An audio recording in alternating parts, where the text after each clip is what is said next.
Hey everybody, it's time today to do something pretty fun, and that's collect some Splinterland rewards and talk about the Splinterlands government token that will be given to us very soon, and how you can make a lot of extra money if you want to stake your dark crystals into CUB Finance, because you'll also be able to get some of the rewards of the governance tokens while also earning CUB.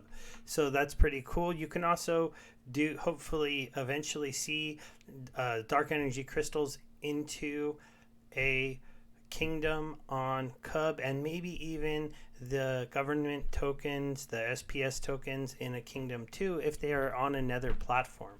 So all these very cool things could be coming to Splinterlands. Now, obviously, in the last post I did, I talked a little bit about what a new player should aim for, and I think some people want some more detailed videos on that. So I'm going to be trying to do a little bit of a series where I look at some of the teams and kind of the better cards, and maybe show a few battles using those teams. It just takes a little bit extra work doing that kind of stuff. I haven't had time recently. We have a holiday coming up. Eventually, I'm going to get into doing a series of those, and those will be my new weekly videos. I might even do them twice a week, unlike right now where I just do this one weekly video with a giveaway.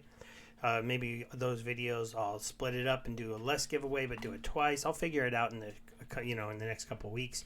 But for now, the same thing applies to this one. You watch the video, you make a comment in the peaked site where it will be posted, and you can win 1,000 dark energy crystals.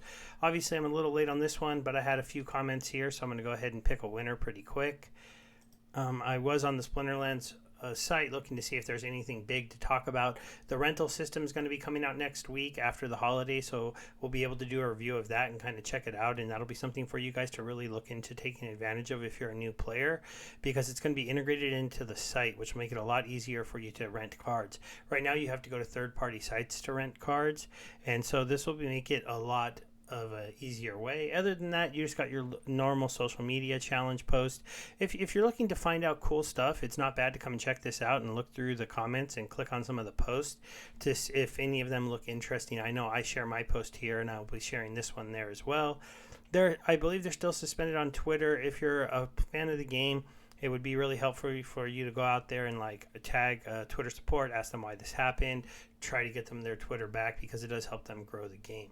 And you have just a few more days to do a retaliate post if you want to go ahead and take part in the weekly challenge. This ends tomorrow. They'll put a new one up, but if you wanted to take advantage of that one, you need to make a video either today, tomorrow, or a post today or tomorrow and put it up and link it in there. So let's get to see who wins the 1,000 DEC, and then we're just going to have some fun opening my rewards for the last season, and then if I get anything cool, that'll be great. Oh, this is actually kind of cool. Colton is a relatively new player, so I was actually kind of rooting for him to win, but you saw it spin live, so that was just luck. So we'll go ahead and we'll get into my main account here. As you can see, I made it to Champion 2 this season. Kind of a want story. I was ranked in the top 50. Then I was ranked as high as 39th. I fell down to 45th. I thought I needed to maybe get one or two more wins. I couldn't get another win. Fell all the way back down out of the top 50 to like the 60th place or 70th place. And then my score when I was in 45th would have held on for like 48th place. So sometimes wait until they knock you out of the top 50 to play again. Because I just ran into my bane of existence right now, and that's that I do not have the beta legendary summoners. And in certain matches, you just cannot beat those guys. And I just ran into a streak of just running into players that had those cards, and they just kept destroying me. But let's go ahead and give our reward out. So player 1,000 DEC, transfer that out, and then we'll go ahead and get into my smaller alt accounts. As you know, I do run 3 accounts currently. Splinterlands allows you to run bots and run multiple accounts. Once land is launched, I may take my bot accounts, my smaller ones that are running with like level 6 teams, and bring those cards over to the main account to just go ahead and be delegating out to my land. I do own 2 tracks plus 20 lands that I farmed. And so I will be looking to get into that part of the game, and then I might not need to have to pay for the bot account anymore to go ahead and get the rewards for those cards and have them generating me income. It'll just be another way to do it. It is something to think of that when we reach the land phase of the game, there's going to be a whole other thing that people can do with cards. So you may seem see the landscape of the game start to change a little bit, and we'll have to see how that adjusts and how that balances out with people having monsters working the land and having their extra cards working the land, as opposed to on multiple accounts possibly playing the game. Just something to think about. So this right here, this is Drazius. He is my weakest account with only 300 power. He can only make it to Diamond 2, but he does manage to do that most seasons. He did this last season, and then he falls back down into gold. He's usually stuck in gold for a little while because he doesn't have the best cards, and he only has 5 teams leveled up. So sometimes that can be bad. If he gets a match where he would have to do fire, he would get stuck. This isn't actually bad if you're somebody playing in the gold. Anytime you claim the rewards and you get 3 cards, I feel like cards are going to be very, very coveted pretty soon once land is live, and we're going to see the value on cards go up a lot more. I mean, when you talk about the value of cards right now, some of the rewards cards and untamed cards, anything that's selling for under like 50 cents is probably undervalued unless it's a terrible card, because packs cost $2, rewards cost time to earn and play, and each card should be worth around a quarter to 50 cents. And that depends on how good they are, but they trade much, much lower than that now. And really, it's because the gold skew the value of the cards, right? Because if you get a gold, you can sell that for a lot more. But as more players come into the game, you're going to see that value per card start to, I think, equal more what it should be for the pack cost. And then necessarily in a short time, if the game grows a lot, you could see the card prices eclipse that, because they'll just be so rare compared to how many people are playing. Again, the target range you should be trying to get is to level 4. It's the sweet spot for the most rewards to the least amount of money you have to put into the game. And then if you want to push yourself up to level 6 so you can start getting into diamond so you farm more rewards, hopefully you did that by buying your way to level 4 and earning your way to level 5 and level 6. Let's go ahead here and get into the first claim of season rewards. This one will be 50 chests. Hopefully we'll have, some gold cards, some gold rares, gold epics, a gold legendary would be super cool. I'm just really looking to get gold cards because that would help me up my power, or big dark energy crystal rewards. Regular rares and commons and things, they're cool, but we all know we want to see something a little bit special. There's a 208 dark energy crystal, so that's not a bad start to the day. Oh, there we go. Yeah, gold epic, and a pretty good one here with the Axe Master. So that's a really good start to my rewards. This is my first account. He gets the smallest chest, and he pulls it off on almost the last one. And I know that makes me, in general, I'll have a better attitude for the rest of the video. But let's go ahead and close that out. As you can see, that jumped his power up 10,000 because those gold epic cards are worth 10,000 power points, and that would be more points for this account farming the SPS tokens. All right, I have to go ahead and log this one out. I didn't really review those too well, but that's because when you're going to be claiming lots of rewards, you do have to get through them kind of quick, because I don't want this video to be too long. We're already at 8 minutes because I've been babbling. So this one made it to Diamond 1. I can actually make it to Champion 1 with this account, but I got there with a lot of gold cards, and the lesson is you can't just buy gold cards to power yourself up, because you just won't be able to get to the champion level. This account just can't get there. Level 6 and one level 17 just can't quite make its way up through diamond. It's also probably because of the diamond leaderboard, so you have some people that kind of have maxed out cards that hang out in diamond, and they just go ahead and farm those dark energy crystals, but it would be nice if I can make it there. I didn't see anything turn gold, anything too crazy. I didn't see any epics or legendaries. Dark energy crystals, I got a 195 here. That's not bad. I did get a decent amount of cards and a decent amount of dark energy crystals, but not as rewarding as the last one. But you're not going to get lucky every single time, right? I didn't have a quest to claim here. I need to start the bot back up. I was letting myself recharge a little bit. But now we can go ahead and get over to the main account. As you can see, I haven't been playing this one after really trying to farm my way up into the higher ranks of champion yesterday. I really drained my dark energy crystals, so I've just been letting it relax for a little while. I know the beginning of the season isn't a bad time to play, as rewards seem to be a little bit higher, and that's really just because of the way the dark energy crystals are released, that rewards seem a little higher at the start of the season. Also, maybe just because there is maybe a lot of people who pushed really hard and, like me, have to recharge their crystal farming power, so they're not going to play. All right, so this is going to go pretty quick. We'll see if anything else comes through pretty good. Oh, well, there's an epic. That's nice. At least another epic card. Got a lot of rares in a row there, so that was pretty strong. We're still, oh, there's a 450 Dark Energy Crystals, followed up by a 257. So, oh, there's a gold card, gold common, but any gold card is good to get at this point. There's a 233, a 180 Dark Energy Crystals, another epic card. And I should have made this stuff a little smaller. I need to like back up from the screen, but I don't want to back up from the mic. Oh, there's a legendary. Come on, turn gold. No. That would have been amazing if I got that one turned gold, right? Because just for fun, even though I didn't get it. Oh, I forgot you got to close out on the bottom. Haha, silly mistake. If we go look at the market, gold, legendary, rewards. Yeah, it's a $169 card. That would have been kind of cool to pull. He's actually still a pretty valuable card, but I don't have him at max level, so I'm going to be keeping that one.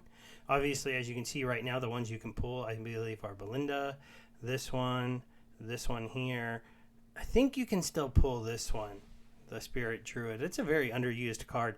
I think it's just because he came out right when they made it harder for it to do. This obviously would be the best one to pull, and I actually did get one of these 2 seasons ago, so that was pretty cool. I'm holding on to it. It's got a pretty good value, but I just am holding on to it for now.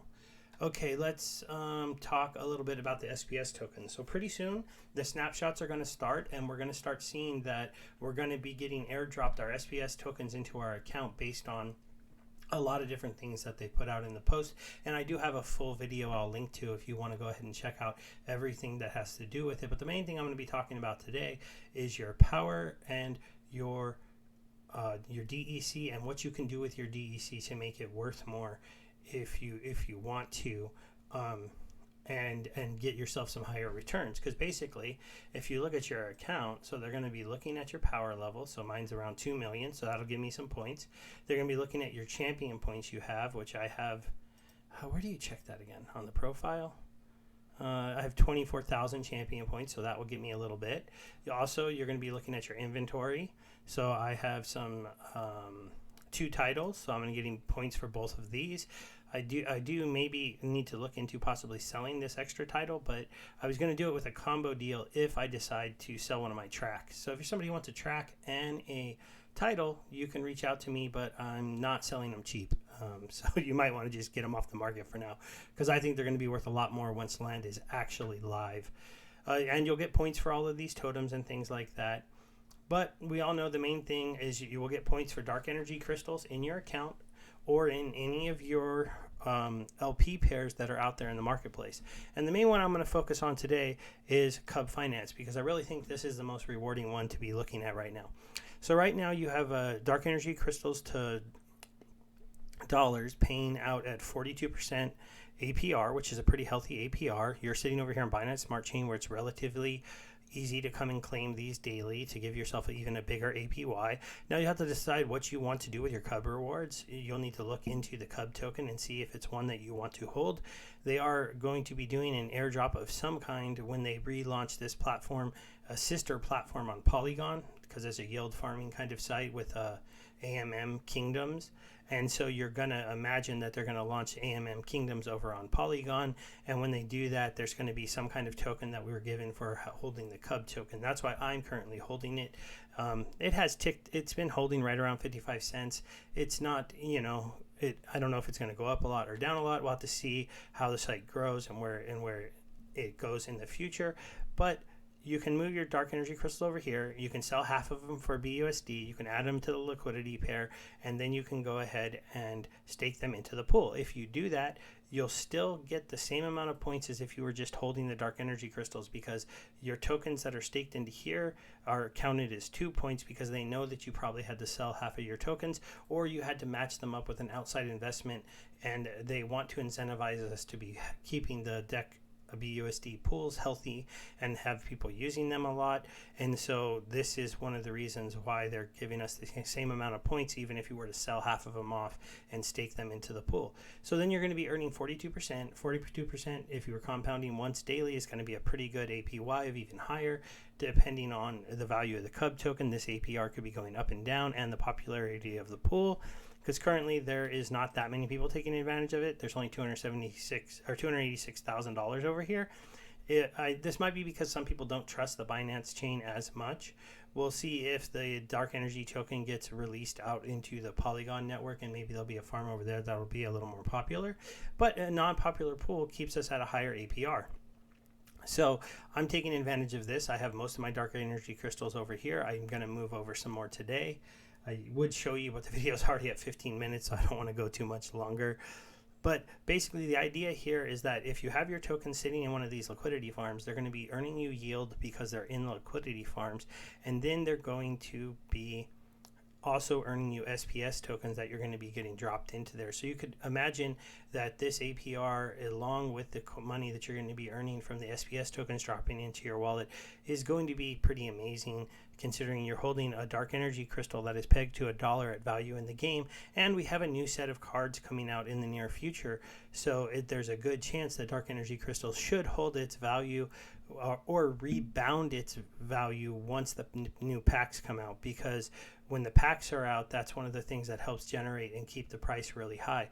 Right now, the scarcity of cards is helping keep the price really high, so it's been at $1 or over $1 for quite a while for 1,000 tokens. We could see that start to dip down as there are no more packs to be bought in the near future, but with the rental system coming out, that should help fill that issue so that people have somewhere to sell their dark energy crystals. But with the fact that you get these points for the airdrop for the next year, I don't see anybody dumping their dark energy crystals or selling quite a lot of them into the marketplace when they're going to be having a passive return on them in the Splinterlands governance token. So that's the main stuff I wanted to talk about today. I just wanted to share my rewards, have a little fun. I got a gold epic, so that was cool. And just remind you that this game has lots of different ways for you to earn rewards. You don't only have to play the game. There's a whole economy to the dark energy crystals. There's a whole rental system that's coming out is out, but it's going to be more accessible through the site. There's going to be the land management and the creating items in the land part of the game, where you could be someone that never even plays the Splinterlands game and does battle and still are making a lot of money playing this, being in this ecosystem and playing with it. So that's pretty amazing. And now on top of that, you can get involved in liquidity, providing and earning yield, passive income on that liquidity that you're providing. And when I look at this as almost a stable coin farm, or very close to a stable coin farm that pays you 42%. That's pretty amazing. Dark energy crystals can drop down to about 70 cents on the dollar. That's about as low as I've seen them in recent history. So you have to know that if you were bringing in outside money, there'd be a small chance for some loss if dark energy crystals tick down towards that price. But then eventually they usually tick back up with special promotions or new card releases or the new set coming out. And that's just kind of the way dark energy crystals have worked in the past. I don't know if they'll ever dip down to that level again. It's been quite a while, but we'll find out. All right, everybody, I'm going to end it there. Make sure you check out the Hive post if you want to get into the contest to win the dark energy crystals. There'll be a link in the YouTube video. And make sure, if you just follow me on Hive, maybe come support me on my YouTube channel. I'm building up those subscribers. I'm still supporting Splinterlands. I'm supporting CUB Finance. And I'm going to be supporting Hive and some of the other projects that are going on over there a lot more in the near future too, because there's a couple other projects there that are really like trying to push their way out and are, they're quality projects that don't get maybe enough eyes on them. So thanks, everyone. Goodbye.